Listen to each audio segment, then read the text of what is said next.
Hey, everybody. Welcome to Ruling on the Field. I am your guest co-host, John Marble, and beside me is the better looking of all the brothers, Joshua Marble. Say hey, Josh. Hey, you'll notice Justin ain't here. He's at work playing Flippy Boat Race. Flippy Boat Race. And one of my favorite games. It's one of my favorite really mobile games. But Flippy Boat Race, yeah, he's playing that. And he's thinking about another Harry Potter tattoo. Yeah. I don't know why. I don't know why.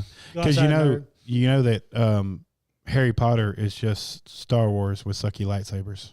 That's correct. Yeah. With sticks. Yeah. So anyway, he's not here, but we are going to do our best. Yeah, absolutely. Not our best because it's probably better than I'm not going to say that. Look, we're going to provide the standard to which y'all expect Rolling on Field to be on a Wednesday night at 7 p.m. And it may even be better. I don't know. Yeah. I don't know. I don't know that Justin brings the show down. I've already started making Booger Eater comments. Yeah. So I don't know that he talks about his lackluster football career too much. I don't know that. But it could be. It could be. Yeah. Anyway, welcome to the show. Thanks, John, for sitting in with. I don't like to do it by myself. I think I'm too boring. So it's always better to have somebody to bounce stuff off of. You'll see our sponsors, people who affiliated with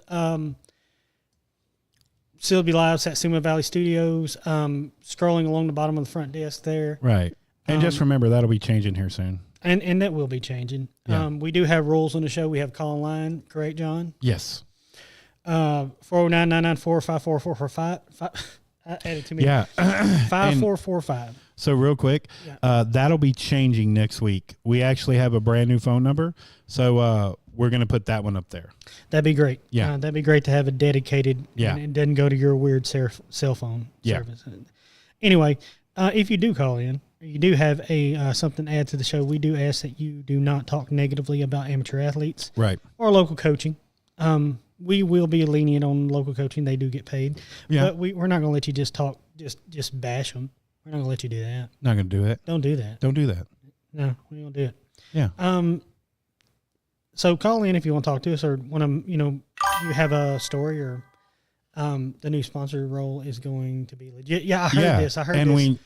John keeps talking about it. We're super excited about it. Yeah. So, speaking of John just tried to tell me I don't like 5 minutes before the show, he lets out this little nugget that John tells me that Santa Ana invented chewing gum. He did. And I'm just like, what? Yeah. And he tells this BS story about Santa Ana in New York. It's true. Okay. Well, I'm saying, I trust you, but I'm going to verify. Trust, but verify. So, real quick, Booger Eater time. He came to New York with a supply of chicle. Okay, it is a flavorless, chewy sap of the sapodilla tree. Did this come from the onion? No, I swear this is a real thing. And so he Santa Ana apparently was fond of chewing. So he was fond of taking naps. He was fond of chewing the chicle, and so they were trying to form a new rubber for tires and such as that, and so they were trying to use that stuff. Well, it didn't go as planned, and it was an accident, and blah blah blah.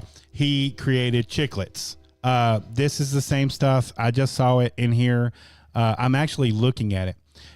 Well, he had a friend named Adams, and Adams would go on to found the American Chicle Company, which would operate the largest chewing gum making plant in the world at the time.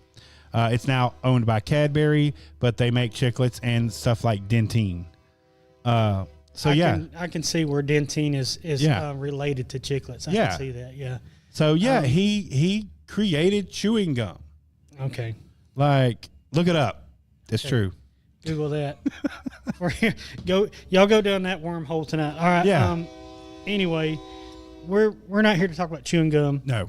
We're not here to. We're here to talk about sports ball. We're not here to kick butt and chew bubble gum. We're not here to do that. Pour some out for Roddy Piper. Yeah. I didn't know that's where that was from originally. Yeah, it's from that movie. It's from that movie. They Live. Yeah. That's a Wes Craven. I did not. Is it Wes Craven? Or is it Carpenter? Let me see. I'm gonna look it up. Anyway, They Live. He puts his glasses on and he can see these zombies. John Carpenter. Okay, so it's John Carpenter, who's a very famous horror movie director. Yeah. But anyway, we need to talk about sports. This is a sports show. We do. And not weird, late 80s horror movies. Horror movies with wrestlers in it. With wrestlers in it, yeah. But anyway, y'all looked at it. But that is where that phrase got coined, I believe. Anyway, we're going to move into some local. We'll get into some. Before that, Justin doesn't do this, and I like to kind of do the rundown. Okay. Let people know what we're going to talk about. We're going to talk about some Silsbee volleyball. We're going to talk about football. We got scrimmage notes from Orangefield. We got a preview of Vider. In National, Lee Corso signs off this weekend. We're going to talk about that. Some of our favorite stuff from Lee. NFL, of course, we got to talk about the Sanders brothers and Trav and Tay. Yeah. Because we got to. I'm sorry. We had to talk about it. Sorry if you don't like it. It's a story in the NFL, and we got to talk about it. So, whatever, they're a couple. He's famous. She's famous. People think it's cool. Yeah. And, people want to talk about it. So that's what we're going to talk about. We're also going to do our normal BS segment at the end. What do you listen to? The movies that we're watching. We're going to throw the flag on something. We're going to have top 5 favorite things about game day in general. Football game days. Either your local high school team or your college team or professional. If you love NFL and that's all you watch. We're going to go through that. First off, talk about some Silsbee volleyball, and we're going to put Chit up because I think it's appropriate to put Chit. Yes. We didn't talk about the van. We're going to do that after. Okay. We're trying to sprinkle that, John, remember? Sorry, yeah. Trying to sprinkle the BS in. Do it, lady. Tigers. Do it, lady. Tigers. Yeah. That's not Chit. That's not a saying. That's not a saying. Yeah. Success. All right. Back to it again. Back to it. If y'all don't know Chit yet, he's you'll see him out on your Facebook. Yeah, he's pretty popular right now. He's pretty popular right now. He's part of a web show. He's part of a web show. Chit is always working on the budget, crunching the numbers. Always crunching numbers. Working on the budget, crunching the numbers. And he's involved in the Pink Pony Club. He's involved in, one of my favorite ones right now is where he is on the basketball court and he slams the basketball court. And he says, I'm him. I'm him. I can't do, I've been working on my Chit impression. Yeah. I don't have one yet. So I'm going to work on that. Yeah. Success. Do it, lady. Do it, lady. Tigers. Okay, so anyway, speaking of Do It Lady Tigers, we're going to talk about volleyball.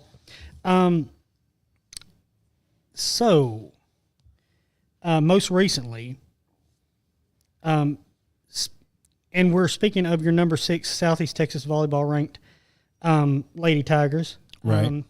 Ranked number 6 in the area by, I guess that's Southeast Texas Sports. Ashley Elam stuff. Yeah. Has been? Has been sports. Has been. So Has Been puts that out. If you don't follow Ashley Elam, I like his stuff. Right. I like his stuff a lot. He does a lot of work on it too. He does. And so we like to give credit when we see somebody doing a lot of work that, especially about stuff that we're involved in sometimes. Right. But anyway, he put his rankings out. It goes Barbers Hill 1, Lumberton 2, Kuntz 3, who was tough, and they Silsbee faced Kuntz in the Silsbee tournament. Right. And I think lost out to him in the last game. Yeah, I think that's what it was. LCM and Silsbee is number 6. Nederland, Hardin Jefferson, who we're just about to talk about. Warren is number 9, and Port Neches Groves over there is 10. And they don't call PNG's volleyball team, the Lady Indians. They call them the Rockaroos, don't they? It's like, you don't give me the line. Look that up while I'm talking about this. Okay. Something like that. It's something weird like that. I'm not weird. I'm not going to say weird. It's just different. Anyway, they don't call them, and it's not a PC thing either. I think it's just something that they've always done. So, Silsbee, the Lady Tigers recently faced Hardin Jefferson, a tough Hardin Jefferson team. So the varsity in 4 sets, the scores in those 4 sets were 25-14, 21-25, 23-25, and 17-25. That would go in favor of Hardin Jefferson. Yeah, Rockaroos. Rockaroos. Yeah. Yeah. What is that? I don't know. I'm looking it up now. Okay. It's cool. Hey, what? But what is a Rockaroo? I don't know. Ava Jordan had 6 kills, 1 block. Rhian Norrisworthy, 9 kills, 1 block, 5 digs. Addie Durant had 8 kills. Zadea Washington had 6 kills. Brooke Miller, 5 kills. Kate Barnes, 5 kills, 34 assists, 6 digs. Avery Fontaine, 4 aces, 29 digs, and 2 assists. And number 4, Riley Harrison, had 9 digs there. So tomorrow they are going to play at the Hudson Lufkin tournament. So back in action tomorrow. Good luck to them. If you want to know things that happened from last week, I will tell you that you should read the Silsbee Bee, because we have detailed the things that happened in at Evadale. Were they at Evadale, or did we play? We played Evadale. At home? I can't remember. Anyway, look in the B. Yeah. We've got stats on Evadale. We've got stats on the Rockdale tournament. Detailed stuff. Our own Justin Marble wrote those articles. Wrote the articles for volleyball and football, covering the football scrimmage with Orangefield. So y'all look at those, and what you will see is alternating stories from Justin and myself. So the answer to your question is nobody knows. It has been a tradition since 1972 for PNG.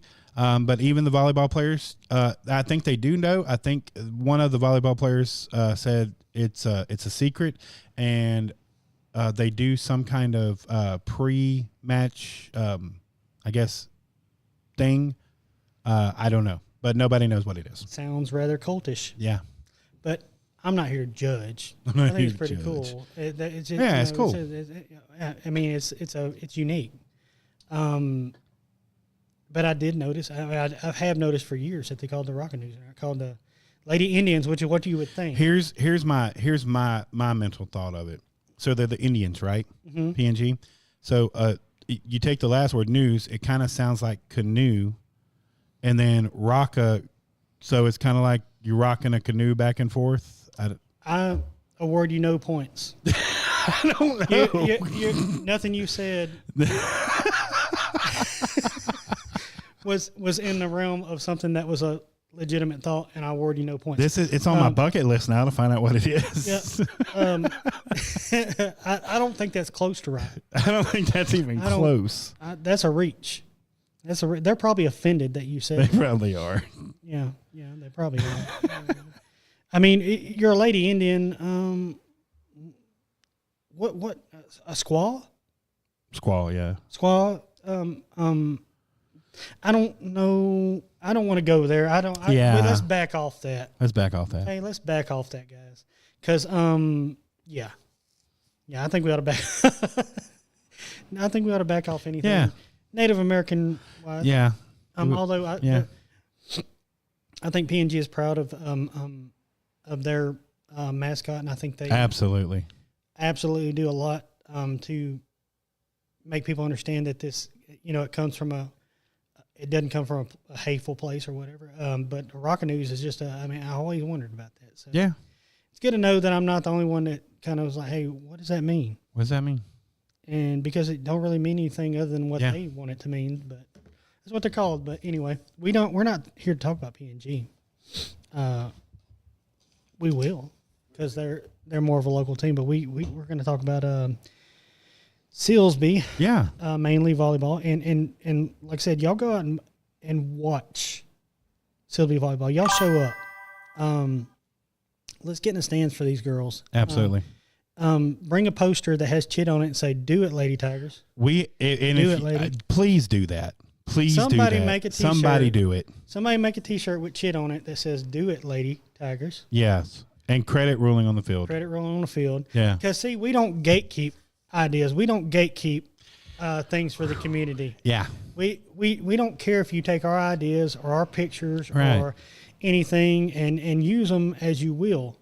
We don't care about our intellectual property. We're here to entertain you. That's right. We work just as hard as anybody else at creating this stuff. But this is for our community, and we don't, like I said, we're not gatekeepers of things that somebody else could come up with just as fast as we are. Right. I'm a little bit more quick-witted than John. Yeah.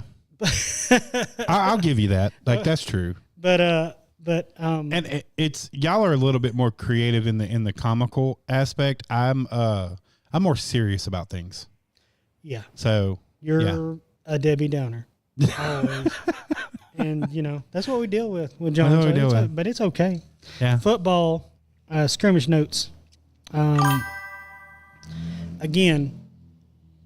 Hey, there we go. There you go. There you go. Right, yeah. Do it, Lady Tigers. Yeah.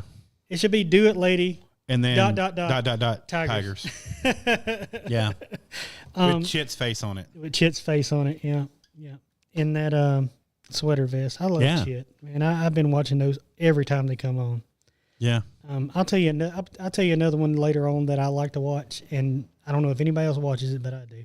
But I'll tell you another one later on. So football notes are also in the B. Yeah. I'm going to touch on some of the highlights that Justin wrote. And it is a really good story.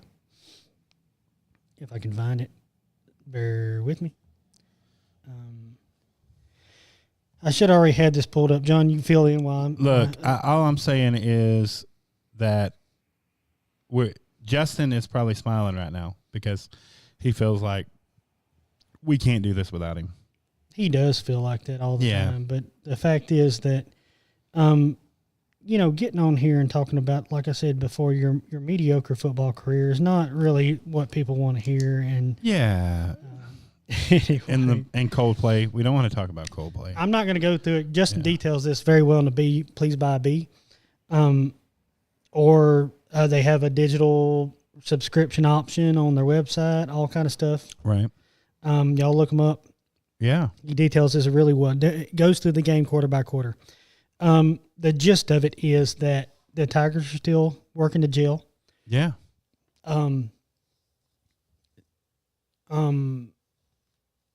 They, not that they toyed with Orangefield. It was a controlled scrimmage for the first part, correct? Right. And then they did a kind of a live toward the end of the game. Yeah. What stood out was defensive play. Offensive line is starting to see the gelling there and the group coming together. But the thing that stands out when you watch them has got to be the defense. The defense is there, and you feel like outside of a couple miscues, maybe things that happen in the secondary against. Let me just say this: against a traditionally good passing team, Orangefield passes the ball. They passed the ball a couple years ago in or a few years back in a regular season game, won the game walking off. Right. And so they like to throw the ball, and they've got good guys out there. So that being said, the more times you have to face that, the more your secondary is, might get exposed a little bit. Right. But I don't think that we have a bad secondary. No. And neither does Justin. Talking to him, I just think that they kind of capitalize on a couple of problems in coverage. But in the end, I feel like you could tell who was a better team. Obviously, Orange Field is not in our district. Yeah. But I feel like they're a good opponent to have in the preseason. Yeah. Just like I felt like, Bridge City was. Right. But they do like to pass the ball, and that is going to expose some things sometimes if they're good at it. Overall, I think Justin, and like I said, he reported to me on it. He felt like when the live quarter started, the defense really kind of stepped up. And they didn't let them do much. Right. And going into Vider, we feel like they look pretty good. I mean, what do you think, John? I mean,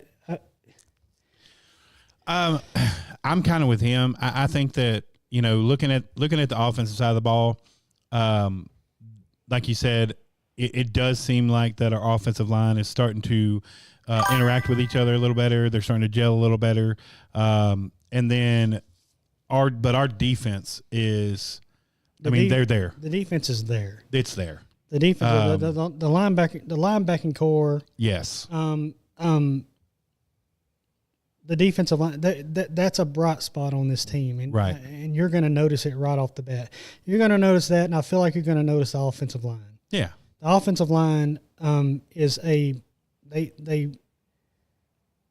look like they're going to become quite the unit themselves. Right. Now, there's always going into a season trying to get your communication down, trying to get your right. Get back into football mode. Although I think all these guys are way better at the off-season routine and regimen than we ever were when we were coming up. Yeah. But you getting back into the swing of things and knowing the calls and knowing what you need to be doing.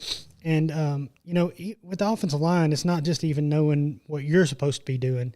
It's knowing what everybody else is supposed to be doing, correct? Right, yeah. I mean, you got to know, especially at certain positions. I mean, but that's going to be the bright spots, and you're going to see that. You're going to see that.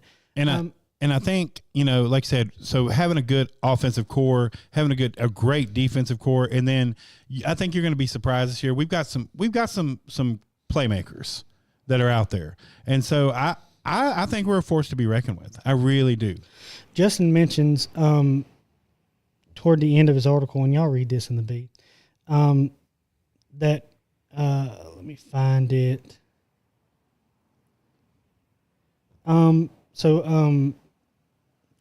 A highlight reel catch by R.J. Williams down at the 12-yard line, who brought in a pass with two Bobcat defenders draped all over him. That's Justin's quotes on that. And like I said, highlight reel catch. So there's that there too. We've got offensive playmakers. Right. I'm looking forward to this season. I know everybody else is. Right. But going in, there's always going to be some, growing pains, some people that coming up, you're not only are you trying to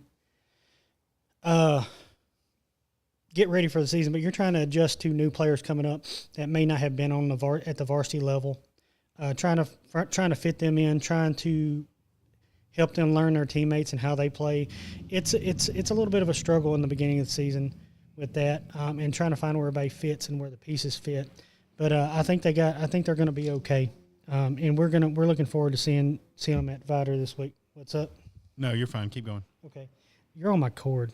Oh, sorry. John's on my cord back here. I'm on his cord. Anyway, we're looking forward to seeing them at Vider. And speaking of that, beginning the next week is a home game. Yeah, so it'd be Vider, and then we're at home. Justin had the roster somewhere. Anyway, beginning with the first home game, we're going to do the fifth quarter. Yeah. Yeah. I actually talked to Wendy today. We're gearing up for them. So y'all remember it's going to be fun. That we do the fifth quarter live from Tiger Hut after the games, home games only. And Miss Wendy always has a special. Yeah. That she's running that night. You come in, get your burger basket, listen to us talk like idiots about what we saw. Hopefully that we get to talk about idiots about a bunch of wins. And because I like to do that. But everybody always participates. Everybody comes in, gets them a basket. They come, they listen to us. Sometimes they poke their head in. It's okay if you want to come poke your head in. That's fine. We'll talk to you. We'll talk to you if you're a Silsbee football player, if you're a volleyball player. Don't get in trouble with your coach, but come pop your head in and say hi, and we'll recognize you. No problem. Yeah. We always have fun there. We have fun after the game. We don't go on very long. We're there for what, John? Average maybe an hour. Yeah, about an hour. About an hour. Miss Winnie don't run super long, but she will stay there until everybody is eating and everybody Absolutely. leaves. I've seen it. So you don't have to worry. I've seen it. You don't have to worry about getting there too late. She's going to stay open. She's going to feed everybody and let everybody go home after what is hopefully, a bunch of Tiger wins. Right. Anyway, definitely check out. And I didn't want to get too much into what happened last week because y'all read the. We are in partnership with the Silsbee Bee, and we are writing. We are covering Silsbee sports for the Silsbee Bee now. So I don't want to read verbatim our columns and our stories about the Silsbee Tigers. I want you to go and read them because they're good. Right. We are, and the correct wording is we are Silsbee Bee's media partners. Media partners with Silsbee Bee. So we want you to patronize the Silsbee Bee.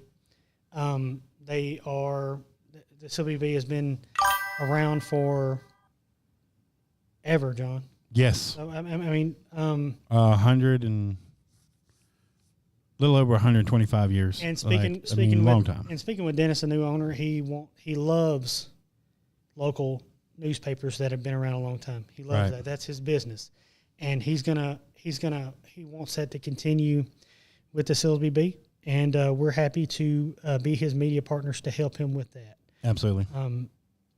And that being said, realize that we are here to talk about Silsbee sports, and if you have anything that you want to reach out with us about, or for that you'd like us to talk about or discuss or mention, we are here for it. Contact us via our Facebook page, Silsbee Live, Satsuma Valley Studios, however you would like. There's plenty of ways. It's all the same conglomeration. All same people. Of people. And we would love to talk about what you want us to talk about because that's what we're here for. We're not here to put out, our personal agendas or whatever. We just want to service the community. This ain't a job that's paying our bills or anything. This is something that we do as a passion and something that we like to do. So y'all reach out to us and we'll talk about whatever you'd like to talk about within reason. But definitely read the Bee. Pick up a copy of the Bee tomorrow. We'll be out tomorrow. Correct, John? It will. I think you can buy the internet digital copy, version. The digital you can buy version. the digital version right now online. So y'all check that out also. Get you a digital subscription, or I think you can buy just individual papers for that week for a few bucks. Right. On their website. I've done that before a bunch of times. So y'all check them out. John, I know a scam when I see one. What's your scam? Well, I seen this the other day, and the first. Sorry, I was fixing something. Anyways, okay. The first thing I thought was, well, this is a scam. Okay. And it was about some pony horses. Pony horse. And Paul put that up on the screen here in a second. So when y'all see it, the first thing I thought, well, this is a scam. Pony horse. So here's some free pony horses. Free pony horses for and the way it's worded, and not to sound like I'm, it seems like it's one of them deals where you get the email from the Nigerian prince, right? Right. I have free pony horses for you. Yes, I have free pony horses. I have these pretty free pony horses for adoption. This is not a scam. You can adopt them. You can adopt them. Go to Walgreens, get a prepaid card, put $700 on it, and send it to me. All I wish is that for the trailer that you pay me $700 to get new tires on the trailer so I can provide these free pony horses to you. That's right. But seems like a scam. I don't know. Free for one thing. You got the word free. Yeah. And then you got adoption. So which is, so are you giving me these free pony horses, or am I adopting these? Am I freely adopting these pony horses? I don't. Is there a monetary exchange that happens here in some form or fashion, or do I just roll up and say, "Hey, I'm here about them free pony horses. You got them," and you're like, "Oh yeah." So on that, there is a sign in Kuntz and it is big and bold, and it has lights around it, going down 326, and it just says "free puppies." And we almost stopped in yesterday. That's like the that's like the panel vans that say free. And we talked about this earlier on the show too, and we're gonna put that. What would if somebody was trying to abduct you? Yeah. And they had a panel van parked in front of your house, or what would your panel van say to make you get in that panel van? Yeah, we talked about it. Mine would definitely be free nachos. Okay, well, free nachos. I know exactly what mine would be, and I put that. I got a picture of it. Mine would be free. If you put free Tiger Hut hamburger steaks on a panel van, I'd jump right in with you. No questions asked. No questions asked. I'd be right in there. That's probably the nicest panel van, by the way, I've seen. I know, right? That one's all nice. That one's nice. That one's rented. Yeah. Maybe that's what they bring the pony horses in. It could be. Could be. It could be. But if they had free Tiger Hut hamburger steaks, you just jump in. They were. I'd be like, where are they at? Hey, I'm in. Okay. What about your kids? I don't care. I don't care. They're not getting hamburger steaks. They're not. I'm getting the hamburger steak here. This is all my hamburger steak anyway. That's definitely what would get me. Kidnapped. Yeah. Also, maybe, I don't know, free Reese's Crispy Crunchy bar. You know about Reese's I just can't Crunchy think of anything. You can't think of anything other than nachos. You said nachos. You're a big fan of nachos? Oh man. Yeah, I'm telling you right now, you give me a plate of nachos, and it's not, okay, don't doctor them up, okay? Don't put the lettuce and all the crap on it. Just cheese and chips. And sometimes, depending on, because Josh makes really good nachos, like the sausage, the ones that you make, like those are really good too. But that's all I need. I don't need all that other stuff. So you're making nachos like in Step Brothers, where he just piles a bunch of chips on a plate, and then he sprinkles shredded cheese on there. And yeah, you got a bowl of beans. I don't know about the beans, but the liquid cheese too. It works. And he's like, I'm watching a lady. Some of the best nachos you can get is at Little Mexico. If you go just get cheese nachos, because it just tastes. It tastes phenomenal. I don't know what they make their cheese out of, but they are the best in the world. Probably cheese. I mean, I know, but what kind of cheese? I don't know which kind it is, but it's super good. Normally cheese is made from cheese. It's from milk. It's from milk. Yeah. It is, Yeah. But so theirs are super good. But yeah, nachos. I mean, that's my life food. I love nachos also. Yeah. We used to go to Cafe Del Rio and get the fajita nachos all the time. One of our favorites. Yeah. One of our favorite. Just we would go share it. Yeah. It's a lot of food. Share. One time I went to Twin Peaks late at night. Yeah. After I think it was a dance recital or something. Right. Only thing open. We went down there, and I ordered some nachos, not knowing this is for like 4 people. Oh wow! You ever done that? Yeah. Okay. Yeah. So do an order of nachos, and you get it out there, and it's this big. Yeah. You're like, I'm not going to put a dent in this. Right. So, but the problem with nachos is they're not good to go. No. Chips get soggy or whatever, but Yeah. I wasn't going to waste all that money. So I'm trying to dump these nachos in a to-go container, fills up the entire to-go container. The parchment paper on the bottom of the nachos that come with it goes in there. I can't get it peeled off. I'm keeping them anyway. The people at the next table are just like laughing at me. Like, look at this dude. Now hold on though, because and I'm sorry, we're booger eating on nachos, but my favorite nachos are the nachos that have been submerged in the cheese and they're kind of flimsy. Mm-hmm. Like those are the best nachos. That's why I like Nachos Bel Grande. If If you get a Nachos Bel Grande from Taco Bell, you get it home. Yeah, those top chips are going to be. That's crispy. about the only to go nachos you can buy. Yeah, those are good. And then you get down to those soggy nachos, Mm-hmm. and they're pretty good. Yeah. Now it's and that's a one helping. That's a single serve. Yeah. One person type deal. And I love Nachos Bel Grande. I always have. Mm-hmm.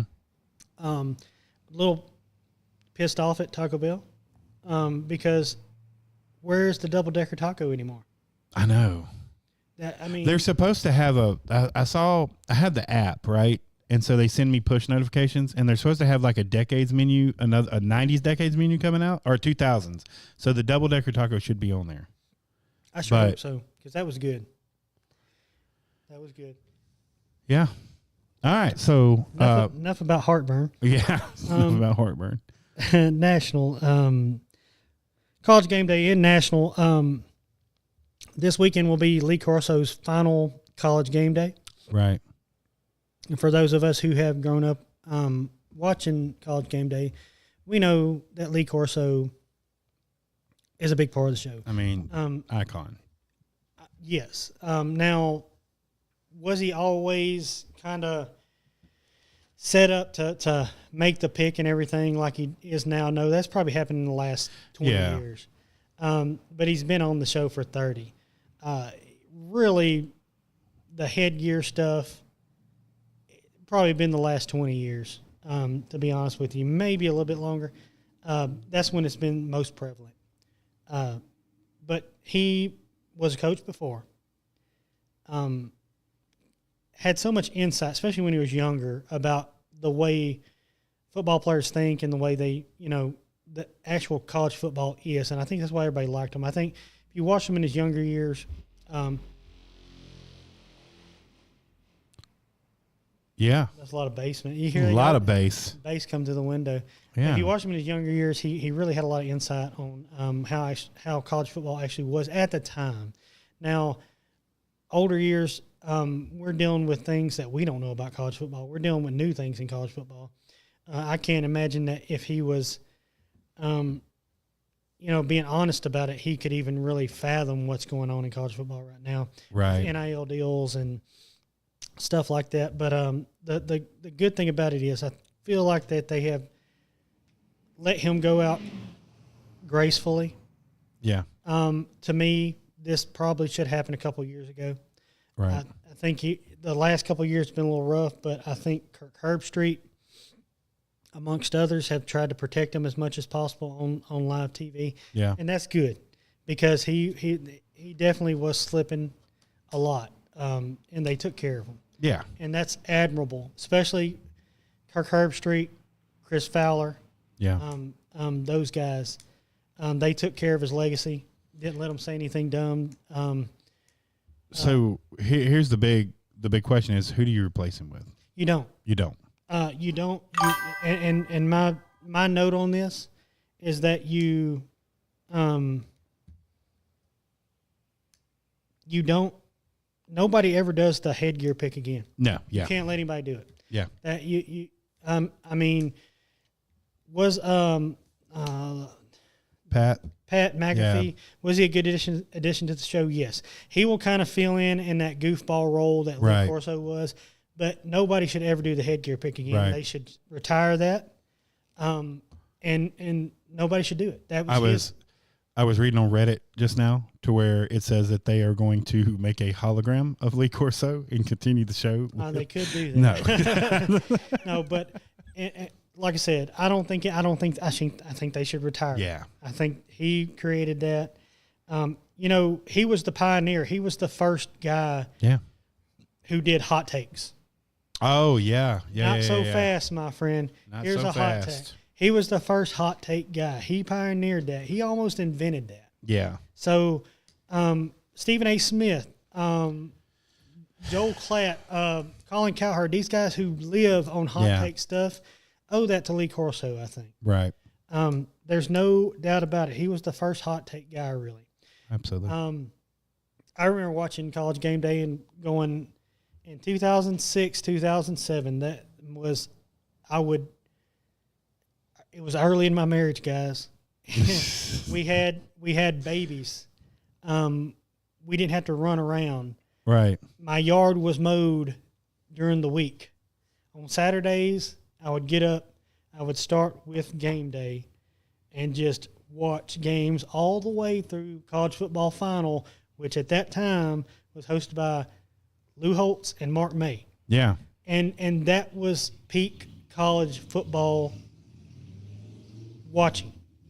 And then not to mention you had Gary Danielson and Vern Lundquist on CBS still. That was peak college football watching days right there. From about 2005 to about 2011, 12.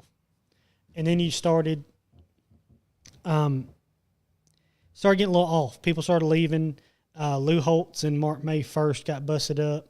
They did college football final. That was an excellent show. Right. Lee Corso started slipping.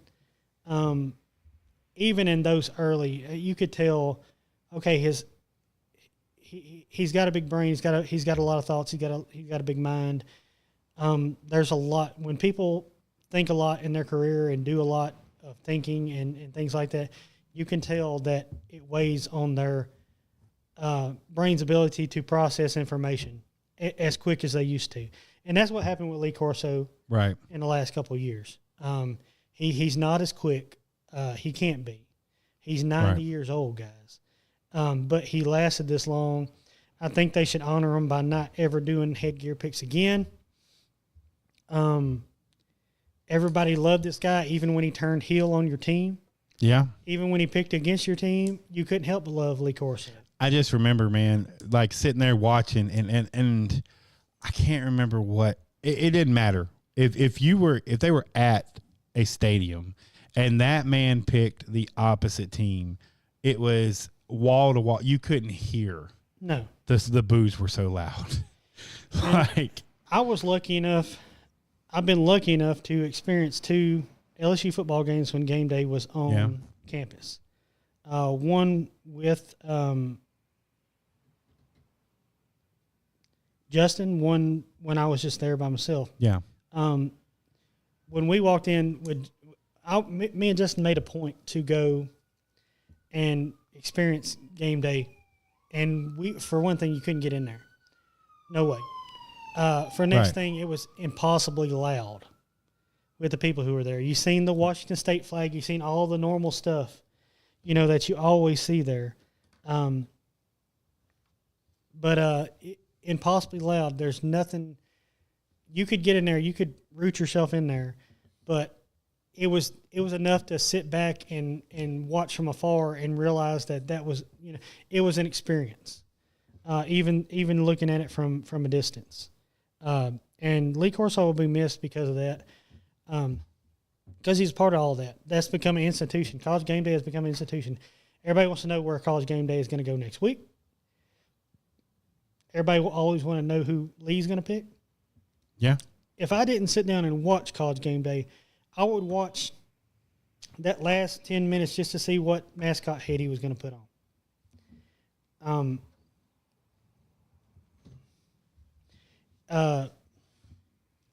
Yeah. So here's my big 411 on that, or question on that is, all right, so they do the mascot, the headgear at the very end, right? Mm-hmm. Before that, they have the slew of games that they do the pick'ems. Yes. Right. Does that continue? Yes, and that then continues because just no headgear. Yeah, just no headgear. Okay. And they always pick, and whoever's doing a game, a lot of times Kirk can't pick because he's doing the game on ABC, or he can't pick the game that he's doing. Fowler can't pick sometimes. Yeah. Well, and they normally have a celebrity, somebody, and that's kind of gonna. That wasn't always the case either. Right. Back in the earlier days of game day, they didn't have a celebrity picker, so I feel like that's going to take the place of the headgear pick. That makes sense. And it's going to be more prevalent in the coming years. But you'll never replace Lee Corso. No. Not even Pat McAfee, who was a big personality. Yeah. I love Pat McAfee on the show. I think he's awesome. Is he going to get them in trouble at some point? Yes. Yeah. He is going to get them in trouble. Last year at LSU, he incited the faithful there to sing a song that they sing in the stands that he shouldn't have had them sing on live ESPN. He shouldn't have had them sing it. But he's a envelope pusher. That's what he is, guys. You talking about that Below the Chin song? Like below the chin? From here to here? Yes, Nick. Yeah. You can say what the name of the I didn't know song. you could say that. You can say the name. The song is Nick, and LSU has alternate. Yes. The student section of LSU has alternate lyrics to that song. We'll just say it like that. And he got him to sing it. He did. And it was out there, and I thought right then, I said that he just got fired. He just got fired. But he's there. Like I said, he's an envelope pusher. He's a entertaining guy too. But you'll never replace Lee Corso. Right. So we're not going to pour some out or anything because this is just his retirement. It's not his death. But we sure do love some Lee Corso, and we're going to miss that. All the things that we grew up with are going away. Yeah. Because we're getting old. Sorry. That's how it is. Sorry. Sorry, guys. Do it, girl. Do it, lady. Do it, lady. NFL Sanders brothers. Let me give you an update because everybody cares. Please. Everybody cares about the Sanders brothers, what they're doing. So Shiloh got cut. He was probably going to get cut anyway, but it didn't help that he threw a punch. Yeah. And who were they playing? They playing the Colts? I think. Let me look it up. I can't remember now. All I remember is that they got into a scuffle. Did he get baited into it? Yes, but you can't throw a punch at somebody when you're barely going to make the 53-man roster. You can't do it. I mean, you're on the outside looking in, and you're going to get in a scuffle with a guy. Now, granted, both these guys who got into it probably ain't, probably were in Bills. They were playing the Bills. Yeah. I believe that the other guy, he was in danger of not making the roster himself. Yeah. But when you're in danger of not making the 53-man, you can't throw punches at people, and it don't matter who your daddy is. Yeah. Which I think that they had realistic expectations for Shiloh, because he not that he was lackluster in college, but I think he made a lot of tackles. Right. But he wasn't to the level that even his brother was, and his brother wasn't that good. Yeah. And let's be honest, his brother wasn't that good. He's got his jersey retired at Colorado. That's a joke. And nobody's hating on him. While I'm talking, bring up Ryan Clark's take on this. Say Ryan Clark on Shiloh Sanders, because Ryan Clark, who played at LSU, gave a really good take from somebody who was initially a proponent and a supporter of Shiloh, not Shiloh, but Shedeur. But we're talking about a third-string quarterback, guys. We're not talking about the starter. We're talking about third string. We're having conversations about is Shedeur Sanders going to make third string? That's not – nobody else in the league is talking about the third-string quarterback right now, except for in that office where they make the cuts, where they get it down to 53 men. They say they're dropping little plates off the thing. Are you talking about Ryan Clark, the Browns and Shedeur Sanders conspiracy narrative? Ryan Clark sounds off on it? No, that was his beginning one. That was like I said, like he was, and I should have sent it to y'all. But he had a very honest take from somebody who was initially a supporter. But at this point, and the gist of it is, if you're a third string quarterback because you're a third string quarterback. if you were what everybody's hyping you up to be, you would be it. You would be him. Right. As of right now, somebody else is the second string quarterback that beats you out, and they like him better than you. And he may not be better than you, but they like him better than you. He may not be better talent wise, just raw pure talent wise, but he can function as a football player better than you. And that's kind of the gist of what Ryan was getting at. Right. It's just that, you can't push people on the public and say, this is what I think, so y'all need to think this. Yeah. When they're watching the same damn game that you're watching. Now, did he do good in that one preseason game? Yeah. You're not going best on best there. Right. The NFL is best on best. Everybody in NFL is a professional football player. It's not college. You don't have 2 and 3 stars going against 5 stars. Everybody there in the NFL belongs there. Right. To some extent, you may be a better player than them. They may be better than you, but everybody there belongs and is supposed to be a professional football player. They did not get to that level without somebody evaluating their talent and saying that they're a professional football player. So when you're best on best, that's the best guy. That's the best 11 on the best 11. Right. And Shedeur Sanders is not amongst those. And look, and it's fine that you're a third string quarterback. It's fine, but you've got to be real with yourself and say, this is who I am. This is what I am. And stop putting out in the public and stop having people put out in the public, having your entourage put out in the public that we think he deserves better. No, you don't deserve better. If you deserve better, you would be where you think you would be. Right. And I'm going to go on record of saying that I made I told you earlier, I made a statement last night on another show that I felt like Shedeur Sanders was the Bronny James of, professional football. I take that back because I do believe Shedeur Sanders he can play, but I don't think he deserves to be in the spot he's in. And obviously, we've talked about it before. He doesn't get there without Deion. I think pure talent-wise, he's probably a better athlete. Bronny 100% has benefited from the nepotism factor. Absolutely. 100%. Absolutely. I know both of these guys, Deion and LeBron, have raised their children to be athletes. Yeah. They want them to be athletes. Guess what, guys? Sometimes they're not. Yeah. Sometimes you're the best athlete in your high school. Sometimes you went to college to play ball. You have kids. Sometimes they're not going to be to the same athletic ability. That I've seen that a bunch of times. Sometimes they are. I mean,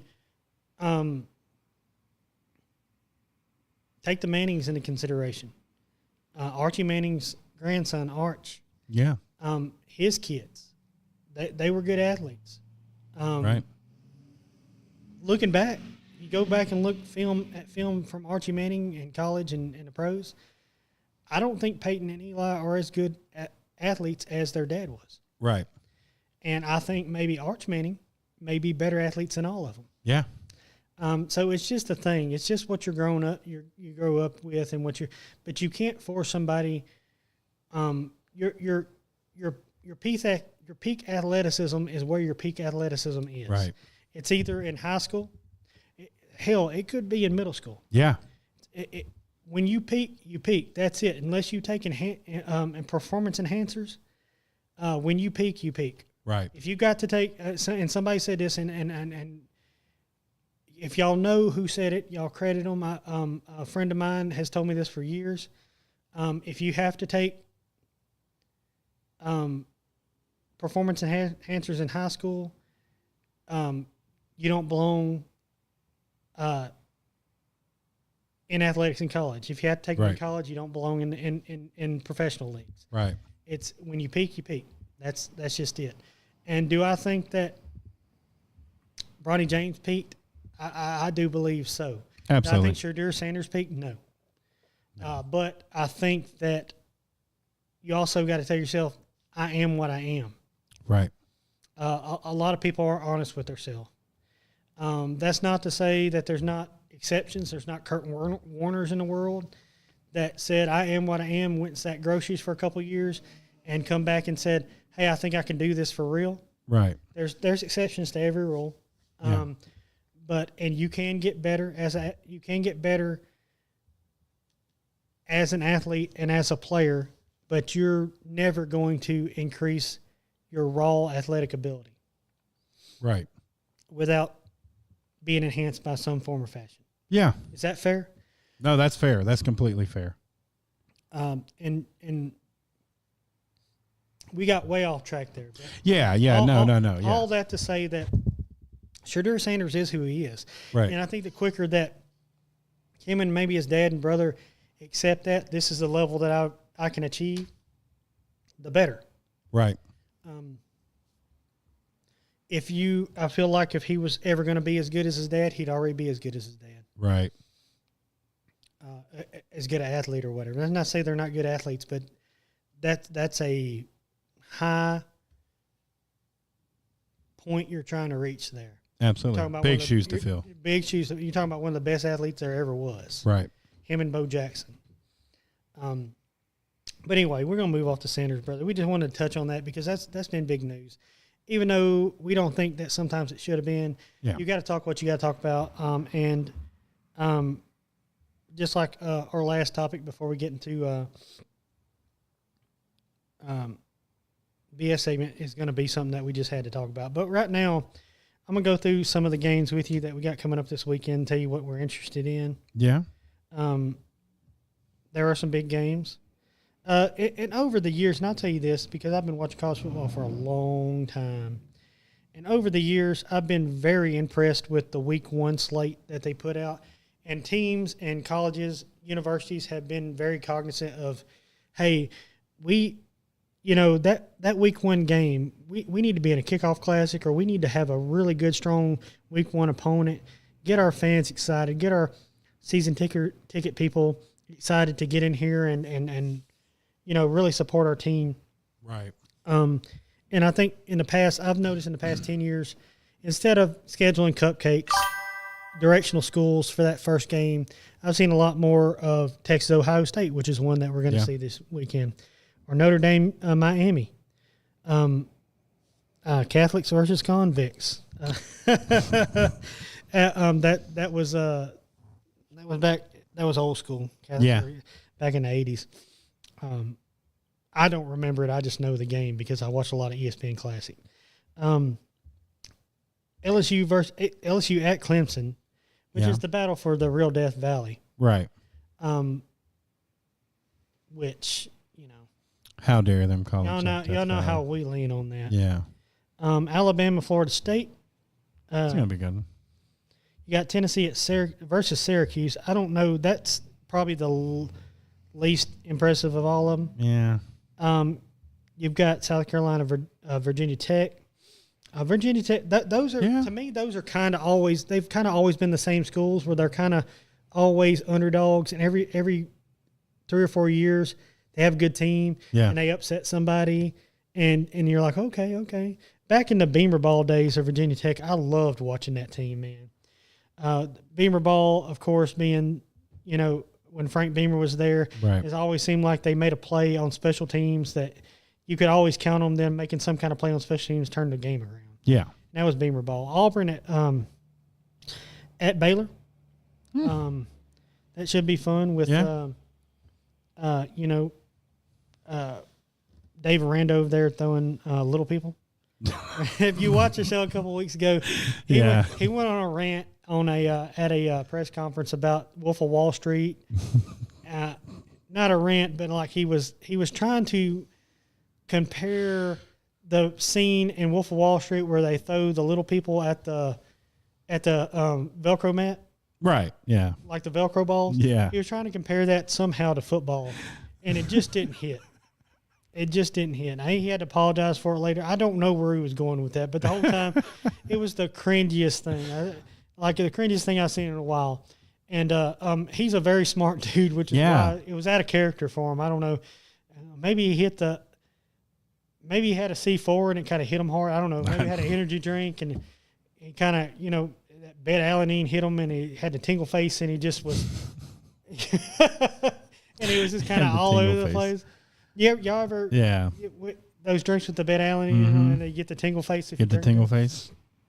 I don't drink. I used to drink a Monster every day, at least one a day. Yeah, I don't anymore. I don't. And I cut them out. I don't touch them. And now, anytime that I drink anything that is considered a energy drink, yeah, I get the tingle face, and I'm like tweaking, and I'm like turning in circles and stuff. And yeah, I remember I was at work a couple of weeks ago, and I got one at the end of the day, and I was out there talking to the guys and sitting there and chatting with them. And they were like, "Josh, are you sure you want to do that this late in the afternoon?" I was like, "Yeah, I think it'll be okay." And I got in the truck and to drive home, and I was just like, I was tweaking. I was tweaking. I was like, if they pull me over right now, they're going to think I'm drunk. But anyway. That's awesome. So, yeah, we're looking forward to all them games. It's going to be a fun. And if you can, and I encourage everybody to, because they're going to have some really good kind of stuff honoring Lee Corso. Yeah. In that, I'm sure in that, throughout that College Game Day broadcast. Right. And I encourage you to watch it and watch his last probably, headgear pick. And it's the end of an era. It's something that you're never going to see again, and they're probably never going to do again. So right. It'll be neat to watch that, especially as somebody who's watched a lot of college football in his life and watched that particular gentleman do it for a long time. Yeah. Y'all watch that. So, some dude from oh yeah, can we put that? Yeah, we got to talk about some chick from Pennsylvania marrying some dude from Ohio. Yeah, I don't know if y'all heard about this. Pennsylvania woman announces engagement to Ohio man. And look, we got to talk about it. We got to talk about it. I know y'all are gonna say, I can't believe these dudes are talking about it. We got to. What are you gonna do? Yeah, this is this is what the NFL is now.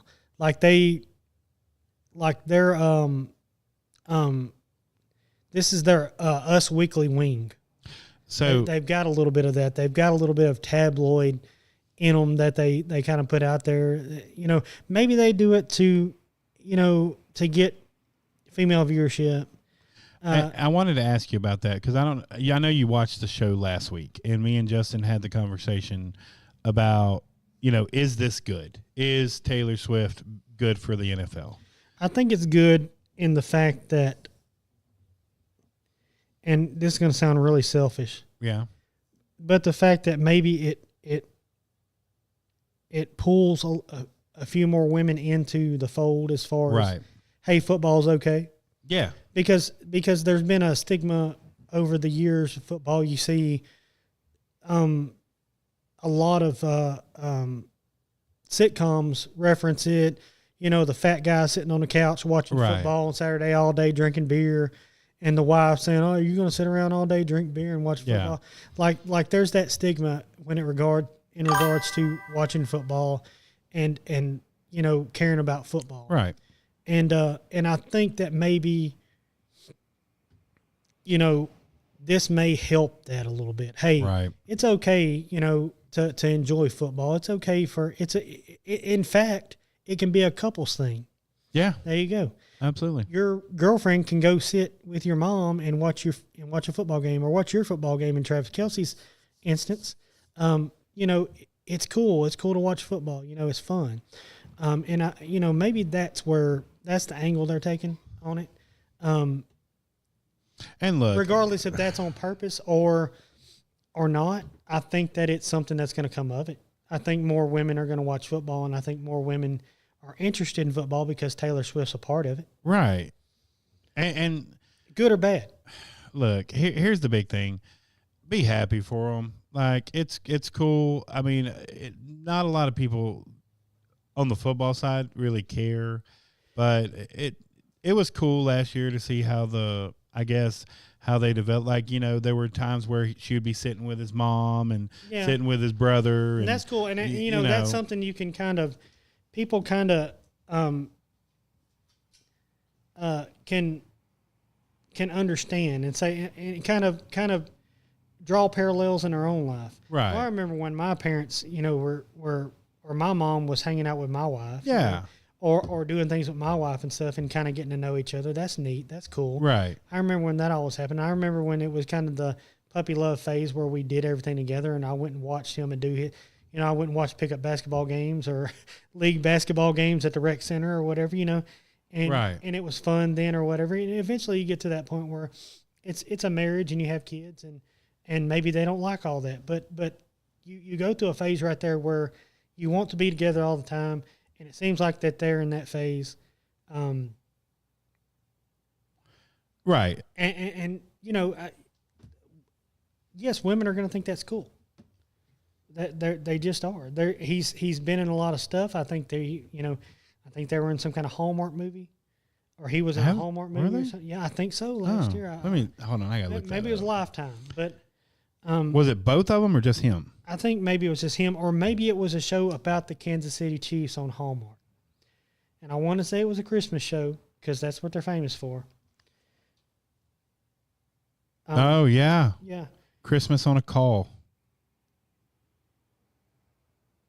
I think that's what it was. Anyway, there was a bunch Travis Kelce's mom was in it for sure. Yeah, no, then that's it. Yeah, that's it. Christmas on a Call. So, and there was a bunch of Kansas City references and things like that. So I mean, it's I believe it's trying to bring somewhat of cultures together with NFL fat guys on the couch watching TV, right, and the Hallmark ladies. So you're bringing them together. Yeah, the ladies who watch the Hallmark Christmas movies all the way through all year, even though they're exact same. And then the guys who sit on the couch drinking beer, watching football, and now we're bringing them together. We got something in common. It's not a bad thing, right? Yeah. What does Martha Stewart say? It's a good thing. It's a good thing. It's a good thing. But anyway, hey, and you got to talk about it. Tay-Tay and Trav. We have to talk about it. It's something. The NFL. Hey, and and I put out on our page, the first broadcast of the Kansas City Chiefs regular season. Now we're going to go regular season. We're going to set the line at 12.5. Ooh. 12.5 times that the broadcasters, either one, in combination, say the word fiance over under 12.5. I think that's a good line. I'm going to go over. I think that's the number. If I had to pick, I'd go under. But, yeah, they're going to say that word a lot. They're going to say fiance. Anyway, overall, I think it's a do I think it's a good thing? I mean, it's a good thing in the sense that we just talked about. I think it brings people together from different worlds. Absolutely. There you go. I'm putting a positive spin on it. That's all. Moving into our BS segment. We've been going for a little while. Yeah. Okay. Yeah. We ain't doing too bad. What do you listen to this week? I'm listening to a lot of old school country, Little Merle, Little Conway. Just because I sing at the nursing homes and that's kind of what they like. So I've been listening to a lot of it. They like, oh yeah. Conway. Yeah. And his vulgar lyrics. Well, some, not all the songs. You can't play everything, but, definitely some of those old school. George Jones is a big one with them. Have you seen the Conway song? You've never been this far. No, you haven't seen that. No, I haven't seen Slow Hand either. So you want a man? Slow. Hey, listen. Conway is the dirtiest. He is the dirtiest. He is the dirtiest country singer. You don't realize because his songs are so catchy. Yeah. But if you go back and listen to him, he's just a dirty old man. He just always was. He's dirty. He thinks about one thing and it's disgusting. What about you? What have you been listening to? Well, a lot of different stuff. Of course, a lot of yacht rock. Of course. Got into some Steely Dan deep cuts. Okay. Okay. all that's underrated. Christopher Cross is underrated. Yeah. Christopher Cross underrated. I gotta be in a mood for it. Gotta be in the mood. But I mean, it's so relaxing. Sometimes when you're older, I say older, I'm 42. Sometimes you got to find something that relaxes you and doesn't get you all keyed up and everything. That being said, also a lot of I'm still more than Ozzy. Yeah. So a lot of Ozzy, a lot of Black Label Society radio, Slayer radio, stuff like that. Just because when you are going at something hard, like when I'm mowing the yard, I can't listen to soft stuff. Right. I listen to something hard. Got to keep you going.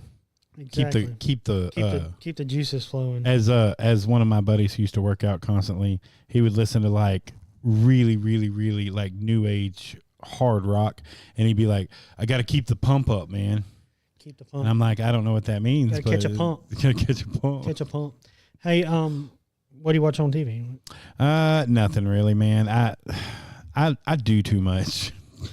I know. I find that when I do sit down and watch TV, it's just on for noise. Yeah, nowadays. It's something just to melt my mind away. Now, when we get closer to the holidays, end of the year, I'll really get into watching some things. Yeah. We got Stranger Things is coming up, but Landman's coming up November. Me and my wife will watch that. I always like. I think there's gonna be a new episode. New episodes of Shoresy.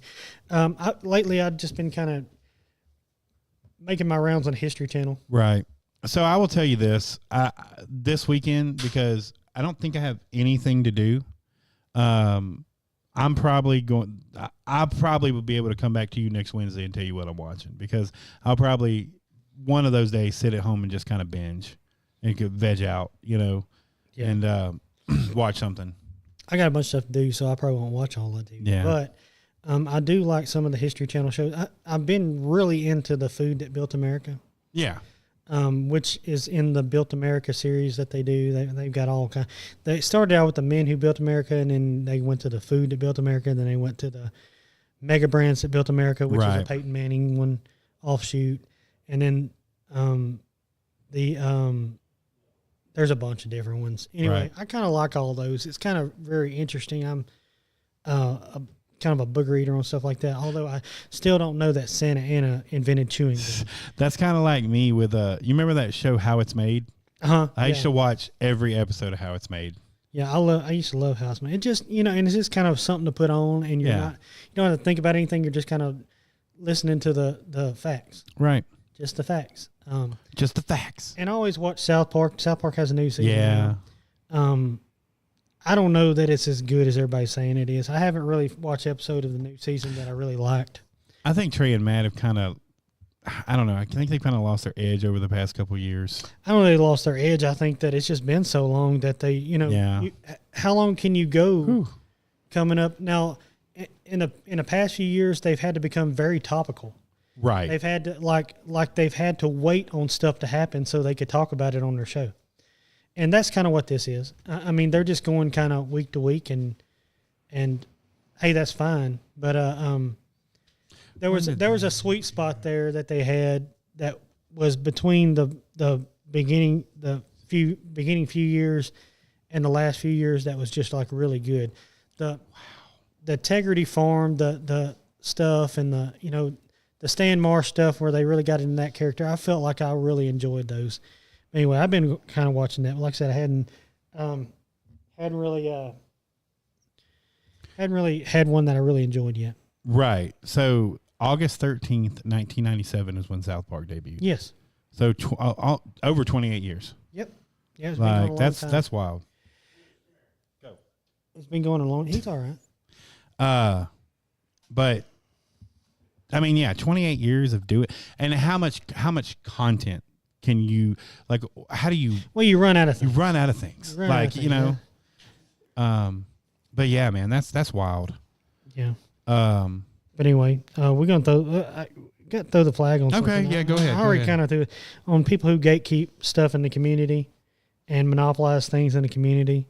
everybody's out here. If you are a community member and you want to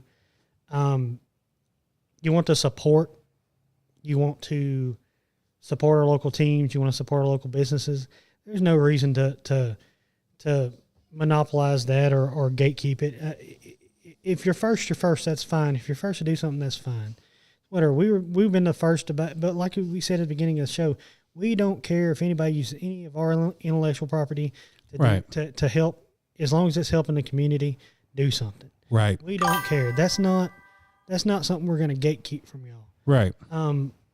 Any memes that we share, I've never really cared. Yeah.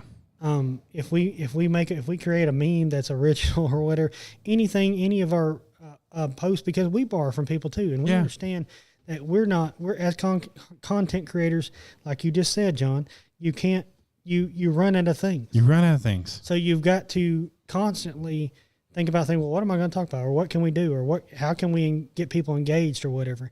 And that's fine, but don't gatekeep it, and don't think that you're the original when you're not. Right.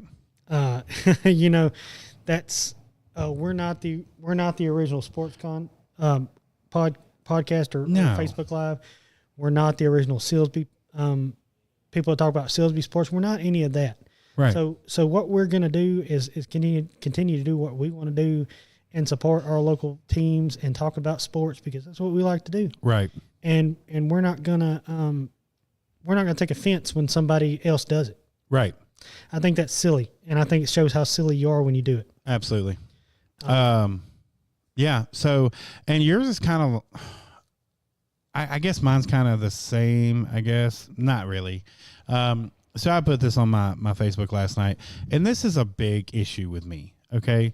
So like, if you're a business owner, okay, and most business owners I meet are super nice. You go into their stores or their places or meet them somewhere and they're super nice, blah, blah, blah.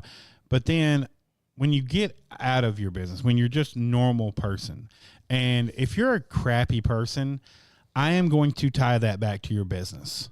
Okay. Every time. And I'm not going to shop at your business if you're a crappy human being. And a lot of people do that. Yeah. Unfortunately, a lot of people are different. Yeah. In the world when the public when the eye's on them than what they are. Right. Person to person, and that's unfortunate. You deal with that. Yeah. You deal with that. I try to be consistent. I talk a lot, and people tell me that I talk a lot on doing this when I don't normally ever.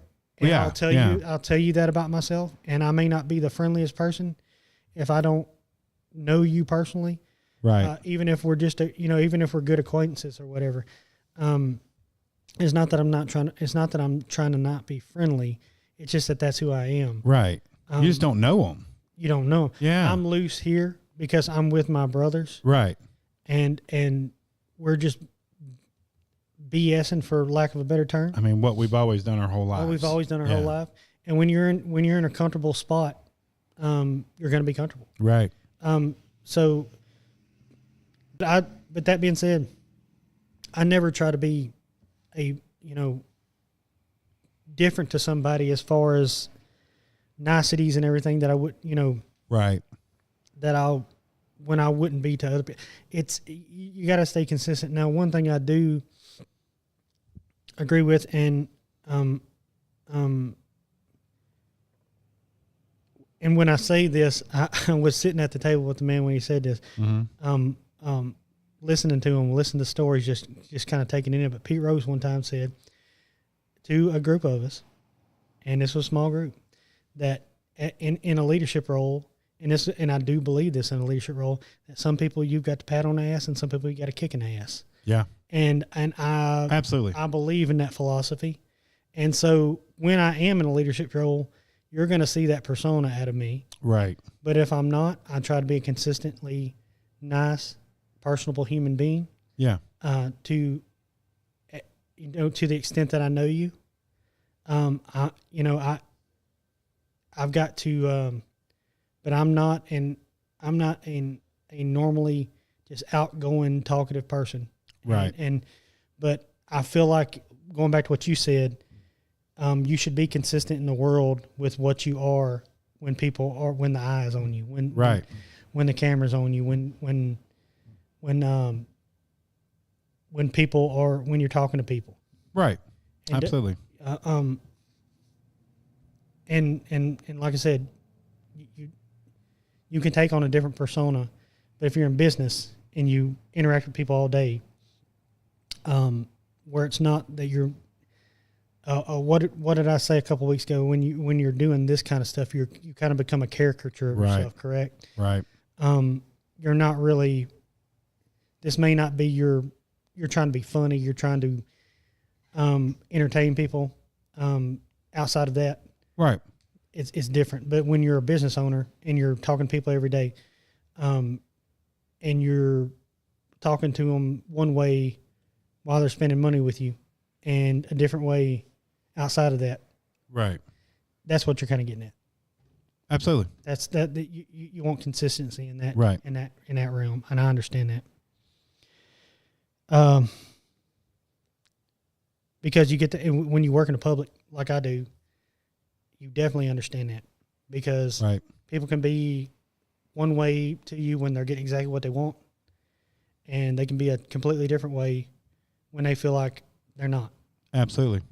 And I've always tried to be consistent with that also. Right. Doesn't matter if I'm getting what I want or if I'm trying to,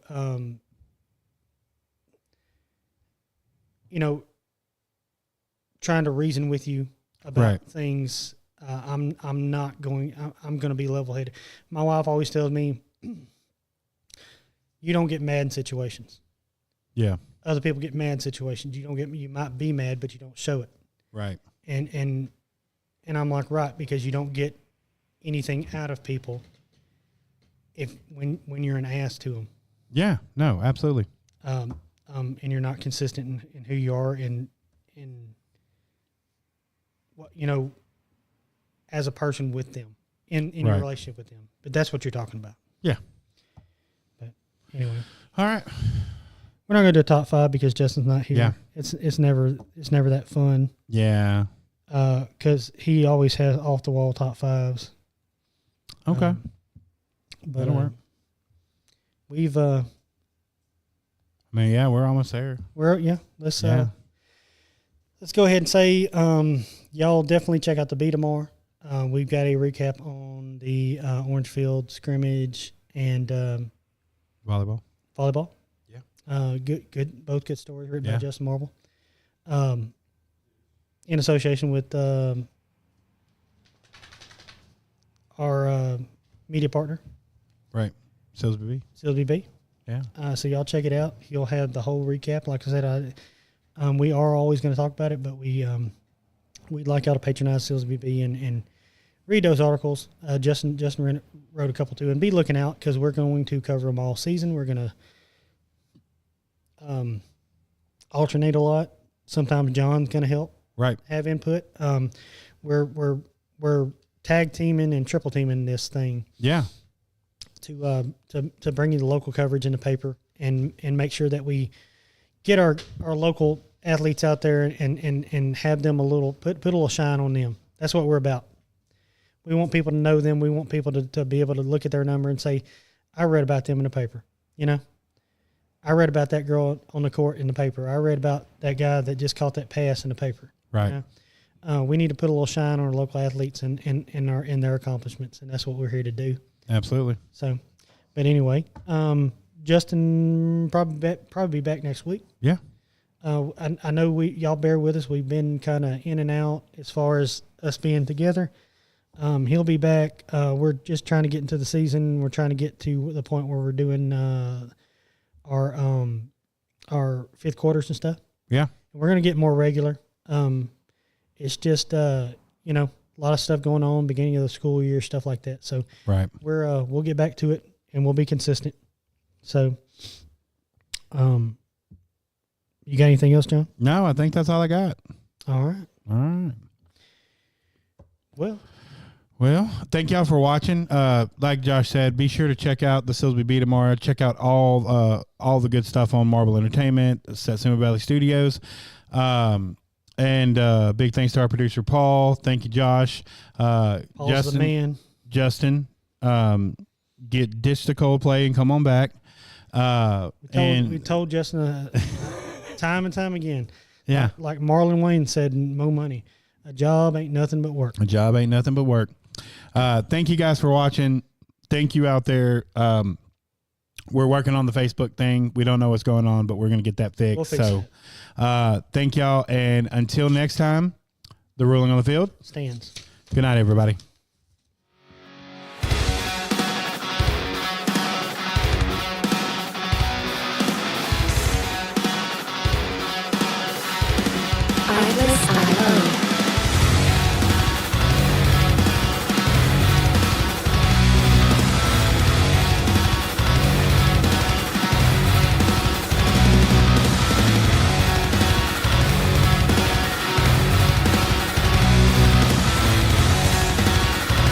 Music licensing reimagined.